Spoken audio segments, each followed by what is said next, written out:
Hi everyone, welcome back to Rabbi's Reflection. I'm glad that you're joining with me today. We'll be continuing in our study of Kitchen Table Wisdom by Dr. Rachel Naomi Remen, and today reading the story, Eating the Cookie. Stay with us as we read through the story and then offer some reflections. Another of my patients, a successful businessman, tells me that before his cancer, he would become depressed unless things went a certain way. Happiness was having the cookie. If you had the cookie, things were good. If you didn't have the cookie, life wasn't worth a damn. Unfortunately, the cookie kept changing. Some of the time it was money, sometimes power, sometimes sex. At other times it was the new car, the biggest contract, the most prestigious address. A year and a half after his diagnosis of prostate cancer, he sits shaking his head ruefully. It's like I stopped learning how to live after I was a kid. When I give my son a cookie, he is happy. If I take the cookie away or it breaks, he is unhappy. But he is 2.5, and I am 43. It's taken me this long to understand that the cookie will never make me happy for long. The minute you have the cookie, it starts to crumble, or you start to worry about it crumbling, or about someone trying to take it away from you. You know, you have to give up a lot of things to take care of the cookie, to keep it from crumbling, and be sure that no one takes it away from you. You may not even get a chance to eat it because you are so busy just trying not to lose it.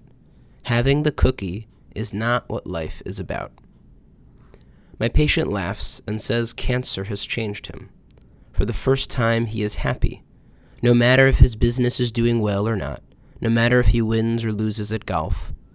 2 years ago, cancer asked me, okay, what is important? What is really important? Well, life is important. Life. Life any way you can have it. Life with the cookie, life without the cookie.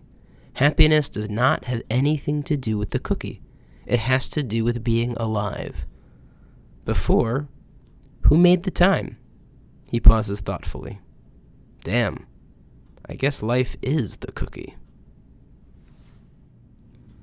This week, Dr. Remen helps us explore what it means to be happy, what it means to live a fulfilling life. And she does so through a patient of hers. And so I think this is really a really helpful kind of clarifying story. Because I think at the outset, some of us initially think of someone who is who's given a terminal diagnosis, let's say, or given a shock to their system with something very scary, or someone who is declined or is compromised in some way, that often the outsider pities that person. They feel bad for that person.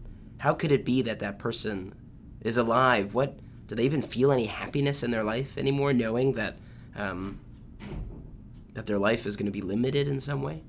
And I think this story, through the eyes of this one patient, really flips that notion on its head and says, actually, that gives my life meaning. In the eyes or in the voice of the patient, he says, the first time in my life I felt happiness was when I got my cancer diagnosis. It allowed me to clarify for myself what actually matters in my life. And that is really just a profound kind of change in perspective in the way to think about things. And I think I want to be honest in saying that, of course, you can't speak for other people's experiences. And of course, there will be distraught and heartache and sadness. But I think this is an interesting perspective and a worthwhile one for us to take for ourselves and also in how we relate to others. I love the image of the cookie that the patient brings up. That life is, before that, was having the cookie. Eating it, right? And having it. And what do we know when we have a cookie? It's not enough. We always want another cookie. One cookie is never enough. And for that man as well. Whatever the power, the fame, the fortune, it was never enough. Constantly trying to find more and more and more, but it was only when he received his cancer diagnosis, that he was able to kind of stop all this chasing and running and realize what's important to him is what's right in front of him. I love that image that he describes of his 2-year-old son holding on to the cookie and worried that the cookie's going to start to crumble, or worried that something's going to happen to it. And that sense that you can't even allow yourself to enjoy the cookie because you're so worried about what might happen to it. And I think that what this story is trying to teach us, Dr. Remen, through her patient, is that to take advantage of what life has to offer us, to clarify for ourselves what matters, and then to enjoy it. To enjoy it knowing that it's limited. To enjoy the cooking knowing that you're going to eat the cookie and that the cookie's not going to be there anymore, or that you're going to hold on to the cookie, hold on to what's important to you, and it's going to crumble a little bit. But by having that clarifying experience of knowing what's important to you, it's going to reorient your values. It's going to reorient your perspective as you engage with the world, with yourself, with those that matter to you, and in doing so, bring you a life that's more in tune with what you want, with more in tune with what matters to you. So that's my hope for each of us, is that we eat the cookie. We understand what the cookie is. We figure out what's important for us, and we enjoy that, and we try to cherish those moments. So hoping and wishing for you a great day.